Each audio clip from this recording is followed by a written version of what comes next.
Ladies and gentlemen, welcome to the Critics Hub. Alright guys, let's now talk about Conan the Sorcerer Can See, Episode 4. It's actually quite a chill episode, pero deep dive natin. Pace! The pacing was rather chill, if not funny, kasi may mga funny moments si Conan dito eh. Yeah, of course, adolescent mischief. Bottom line. So do I have complaints? Wala! Alright?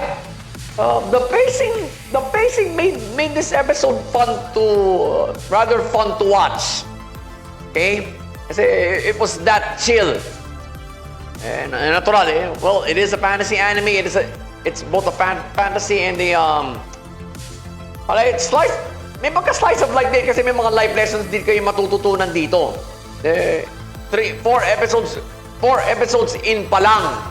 So may mga life lessons na tayong natutunan dito. Alright? Now, for the one and only sequence that actually changed the flow of this episode, and that's none other than when Conan and Reisha and his newfound friend, ito yung kumbaga ito yung ate ng kanyang fiancé na si Mirika. Alright? They got caught, loitering by using their magic. It was quite a relatable gear shift kasi if you've seen the anime already, you know that Conan is closing in on adolescence. Okay? So, nandiyan na papasok yung mga moments of mischief. Well, kaya ako sinabing relatable kasi dumaan na rin ako sa ganyan. Alright? When I was 12, 13, 14 years old, yeah, I got into quite my own share of mischief. Na talagang kinainisan ng parents ko noon. Alright? Even though in this sequence, in later sequences pala, he got all the royal sorcerers, including its grandmaster, na-impress sa kanya. So, this sequence was the trigger for the entire for the bulk of the episode. Kasi they were egging Conan on to do more of his tricks, and they were also asking questions on how he pulled this off. So talagang na-impress sa kanya ang lahat ng mga royal sorcerers dito.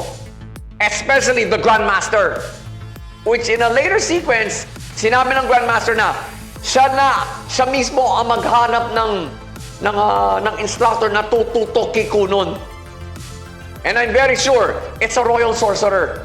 It's both a relatable and the type of gearship that you would cheer the main protag. They would cheer the main protag on.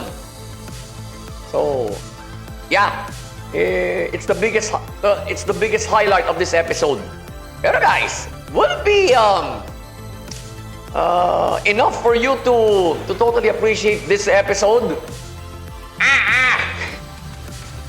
Because I'm very sure you're going to absolutely miss out on the moments of mischief Conan got himself into with Reisha.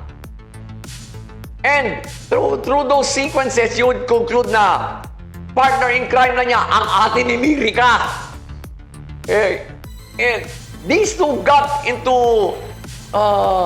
caught in Dario's crosshairs 3 times in the episode. Kasi si Dario I think Dario is a knight kasi yung based on his get up, knight siya. Full armor except ang kulang na lang yung helmet niya. Then before that, sinabon pa siya ng kanyang airpot. Now although he really impressed the royal sorcerers with his magic skills, ni-remind pa rin sa kanya ng kanyang father na he did an Uncle Ben here. Okay, if you're a Marvel fan, kumbaga parang sinabi niya rito, with great power comes great responsibility. Parang ganun yun. Alright? He did an Uncle Ben here. So, yun lang. Plot-wise. Wala eh. I couldn't see this episode as having an effective side story or backstory. Yung talagang hindi, what you call this? Yung hindi talaga puputol sa momentum ng episode. Therefore, malinis ang plot, guys! Wala eh. No side story or backstory. Talagang, if you're the audience, your attention would be focused on how impressed the royal sorcerers are with Kunun. Yan talagang it's a rara sis bumba moment for the viewer kasi you'd actually cheer Kunun on here eh. His objective of looking for a more advanced teacher than his current one has paid off.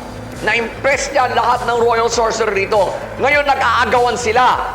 So that compelled the Grandmaster to take it into his own hands and choose one for Kunun himself. Eh, siyempre, wala na magagawa yung mga ibang royal sorcerer. Yung Grandmaster na pipili eh. So, wala silang ano doon. Wala silang angal doon. They can't complain about that. So, overall, guys, I'm very impressed with the absolutely clean plot of this episode. If you plan on watching the anime, if you plan on starting to watch this anime, you won't get lost in the overall plot by just watching this. Kung dito nyo uumpisahan ng anime na to sa episode 4. So pace, flow, and plot all came together and, well, I'm not actually making a recommendation. I'm just saying that this episode of Kunun the Sorcerer Can See is a really good one. So, Kunun the Sorcerer Can See episode 4